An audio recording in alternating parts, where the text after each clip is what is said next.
नन्ही बिल्ली और गरीब लड़की। प्रेरणादायक कहानी। एक छोटे से गांव के किनारे टूटी फूटी झोंपड़ी में गुड़िया नाम की एक गरीब लड़की रहती थी। उसके पास न अच्छे कपड़े थे न खेलने के खिलौने, लेकिन उसका दिल बहुत बड़ा था। गुड़िया रोज सुबह अपनी माँ के साथ दूसरों के घर काम करने जाती थी। रास्ते में वो पेड़ों, पक्षियों और जानवरों से बातें करती, मानो वे उसके दोस्त हों। एक दिन ठंडी सुबह में झोपड़ी के पीछे झाड़ियों में से म्याऊं म्याऊं की कमजोर आवाज आई। गुड़िया चौंक गई और उधर भागी। वहां उसे एक नन्ही सफेद बिल्ली दिखी जो ठंड और भूख से कांप रही थी। उसकी एक आंख से पानी बह रहा था और पैर में चोट लगी थी। गुड़िया ने बिना देर किए बिल्ली को गोद में उठाया। खुद भूखी थी, फिर भी उसने अपनी बची हुई रोटी का छोटा सा टुकड़ा बिल्ली को खिला दिया। उस दिन से गुड़िया और नन्ही बिल्ली अलग नहीं हुई। गुड़िया ने उसका नाम रखा चिंकी।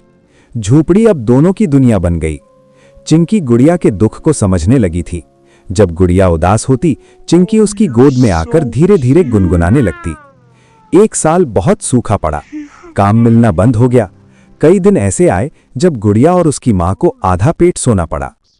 एक शाम गुड़िया बीमार पड़ गई, तेज बुखार था। मां दवा लाने गई, लेकिन पैसे नहीं थे। उस रात चिंकी झोपड़ी से बाहर गई। गांव की गलियों में घूमते हुए वो एक अमीर सेठ के घर पहुंची। सेठ की बेटी ने चिंकी को देखा और उसे दूध पिलाया। तभी उसे चिंकी के गले में बंधी छोटी सी फटी लिबन दिखी। बेटी ने सेठ को पूरी बात बताई। अगली सुबह सेठ गुड़िया की झोपड़ी पहुंचा और उसकी मदद की। दवा, खाना और कपड़े दिए।